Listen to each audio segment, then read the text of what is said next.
کوئی خاص اثر نہ ہوا کیونکہ وہ تیراکی کرتے رہتے تھے۔ آبشار کے پاس بیٹھ کر ان لوگوں نے بیر کھائے۔ دعا کو یہ بیر پسند نہ تھے، لیکن بھوک کی وجہ سے اس نے بھی چند بیر لے لیے اور اسے حیرانگی ہوئی کہ یہ بیر کافی خوش ذائقہ محسوس ہو رہے ہیں، اور اسے سمجھ آیا کہ ذائقے کا بھوک سے تعلق ہے۔ اگر بھوک نہ ہو تو کھانے کی چیزیں اپنا ذائقہ کھو دیتی ہیں۔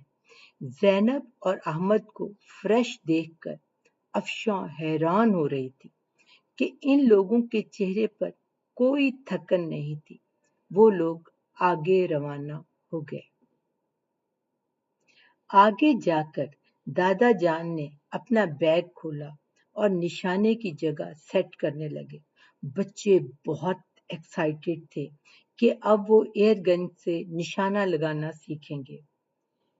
دادا جان نے زینب اور احمد کو بتایا کہ کھڑے کیسے ہونا ہے اور نشانہ لینے سے پہلے اپنی سانس کو روک لینا ہے تاکہ نشانہ نہ چوکے۔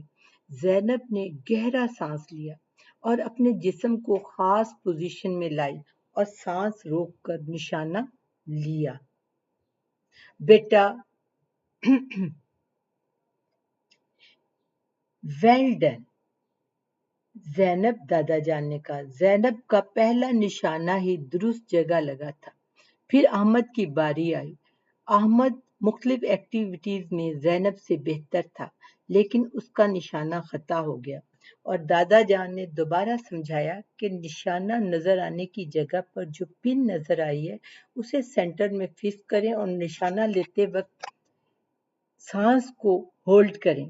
لیکن احمد کا دوسرا نشانہ بھی خطا گیا۔ وہ شرمندگی محسوس کر رہا تھا۔ آخر کار تیسرا درست جگہ پر لگا۔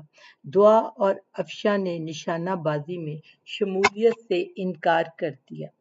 اب واپسی بھی اسی طرح شروع ہوئی، لیکن اب ان کی تھکن چہروں سے عیاں تھی، اور پیدل چلنے کی وجہ سے بھوک بھی شدت سے محسوس ہو رہی تھی۔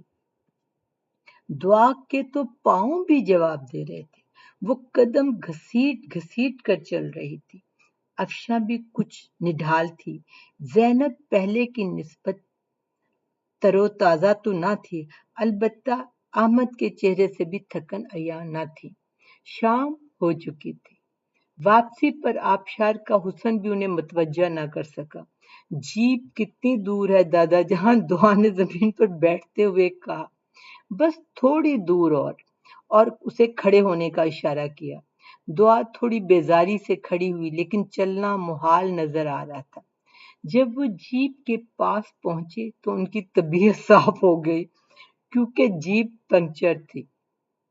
احمد نے دادا کے ساتھ مل کر وہیل چینج کیا، جبکہ زینب اور افشاں بیری کی تلاش میں تھوڑی دور تک گئیں، لیکن انہیں کھانے کو کچھ نہ ملا۔ افشاں نے کہا، دادا جان، آپ تو کہتے تھے مشکلات اور رکاوٹوں کا سامنا کرنے سے حکمت میں اضافہ ہوتا ہے، لیکن یہاں تو میری عقل ہی جواب دے گئی ہے۔ سب ہنسنے لگے کیونکہ اب احمد اور زینب بھی تھکے ہوئے نظر آ رہے تھے۔ سٹیپنی بدلنے کے بعد وہ لوگ روانہ ہوئے تو دادا جان نے ایک نظر بچوں پر دوڑائی۔ دعا سیٹ سے ٹیک لگا کر سو چکی تھی۔ افشاں کی آنکھیں بند تھی۔ زینب سبق دہرا رہی تھی کہ رکاوٹوں کا سامنا کرنا حکمت میں اضافہ کرتا اور بہادری کیا تھا بھلا؟ اور پھر وہ گہری نیند میں تھی۔ احمد بھی اونگ رہا تھا۔